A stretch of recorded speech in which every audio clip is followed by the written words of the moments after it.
Hello everybody and welcome back to World of Tanks Xbox 360 edition. I'm Knight in Phoenix and today we're taking the T110E3, which is the American Tier 10 tank destroyer, out for a romp.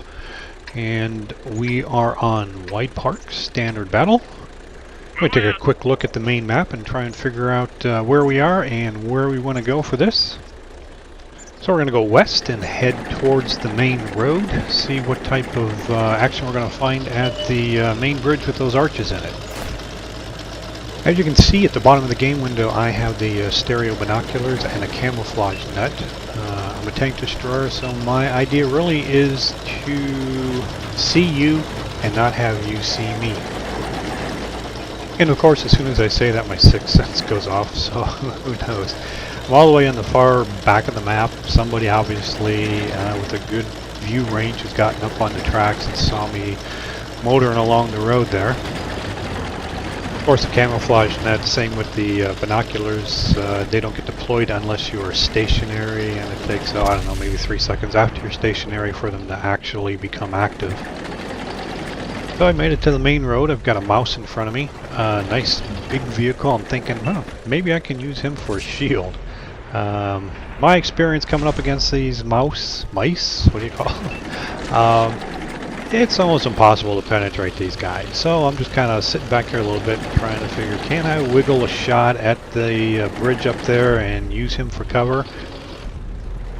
The problem is I can't really see the bridge from here. And the chances that mouse is going to actually get in my way when I want to take a shot are probably pretty high. So, better judgment, move on a little bit where I know I can get that bridge in my sights, have some cover. You notice I stopped behind this bush here, pretty good distance. So I'm in a pretty good spot. I have covered, I got that bush in front of me, I have targets in front of me. Got a couple of targets I can see, get a little bit of color on. Right there is a T-30. It appears that T-30 is actually climbing the hill on the other side, trying to do some spotting. My first shot hits the top of the turret and bounces off. So the reload on this is about 15 seconds. I do have a large gun rammer on it, and that ain't bad for a 155mm gun. I see another target, a JAG-D Tiger. Oh, he started to turn aside to me. I took the shot and I knocked 877 hit points off of him. He's now probably an easy one-shot kill for most of the vehicles in this game. Unfortunately, my 15-second reload time isn't going to allow me to finish him off at this point. We were behind that bush.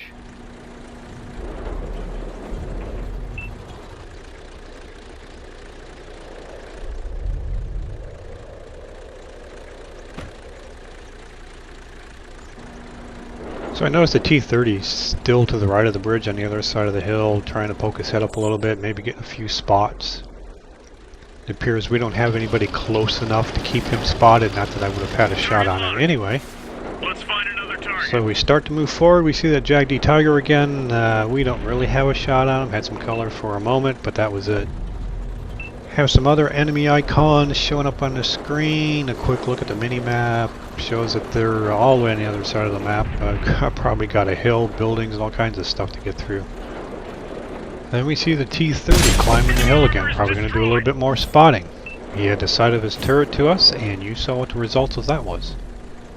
The teammate acknowledges my shot with great shot, and I respond back affirmative.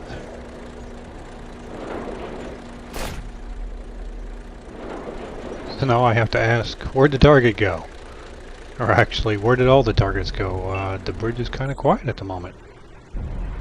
Not that it's unusual to find yourself in a good spot, good cover, you're not taking any damage, and all of a sudden you have nothing to shoot at. Oh wait, what's this? That JAG-D Tiger we hit earlier? Oh my. If nothing else, he held his position well. So, trying to be situationally aware, I take a look at the minimap and I do see some targets to the right, up on the hill. Maybe, just maybe I can get a shot if something shows up, but probably out of range, or whoever's spotting him doesn't have a good enough radio to signal back where I can actually see him. And of course, anybody who's not up on that hill, even if they were on the hill, I'm not quite sure, I'm not going to be able to shoot because there's nothing but buildings between me and the east side. So, feeling the urge to get back in the game, anticipate a little bit, I start moving forward. So as I come up here, I have to decide, do I go right, do I go left? Well, looking at the mini-map, I see there's probably 3 enemy vehicles on the other side of that bridge. I personally don't want to be the guy running down the road all by himself when 3 enemy decide they're going to start shooting through that bridge. Plus, I'm a big fan of flanking the enemy. Not so much the head-to-head combat. It always seems like when it's head-to-head, it's always an E100 and I can't pen the front of the thing anyway. So as we start our flanking maneuver, we get spotted, or our sixth sense goes off, and the first thing I see on the map there is there's got to be at least 6 enemy to my right. If I get spotted, there's going to be a real good chance half of them are going to be shooting at my side. Not going to be a good deal. So I back off. Still not real clear if that's good judgment or overly cautious. I just played so many vehicles where I get tracked. You get 1 repair kit, which I have a tendency to use pretty quickly in these games. Although I'm not really in any danger of anybody getting behind me at this point, it's just such a horrible feeling sitting there in a tank destroyer without a turret and being tracked. And my sixth sense is going off here, but I have gotten my tank into a position where I've got the front of it pretty much facing the enemy, good 45-degree angle. Plus I had the target coming up the hill. I had to take the shot, right? So the FE-215B-183, better known as the Death Star, decides to crest the hill there. I'm assuming that was some type of a last-ditch effort to get some type of points on his vehicle. So as soon as he got to the top of the tracks there, somebody tracked him. I put a shot into his tracks from the side, hoping to keep him where he was so we could finish him off, but I'm guessing he hadn't used his repair kit already, so he did use it and back down off the tracks right away. And there's another lovely situation where not having great speed can cost you a kill. Of course, I'm going to come around the back of this building and get the last target. Nope, not going to happen either. So, I'm happy with 2 kills. I would have preferred a little bit more damage than that. But honestly, that was a pretty good game for the type of games I've been having that night. So I got over 33,000 silver, 3,300 XP on a 2x multiplier. I didn't take any damage, and I caused 2,600 damage, killed 2 vehicles. To me, that was a pretty good game. If you liked the video, let me know in the comments. If you didn't like the video, let me know in the comments. I'd be glad to respond back to you. And as always, thank you for watching the video, and we'll see you next time.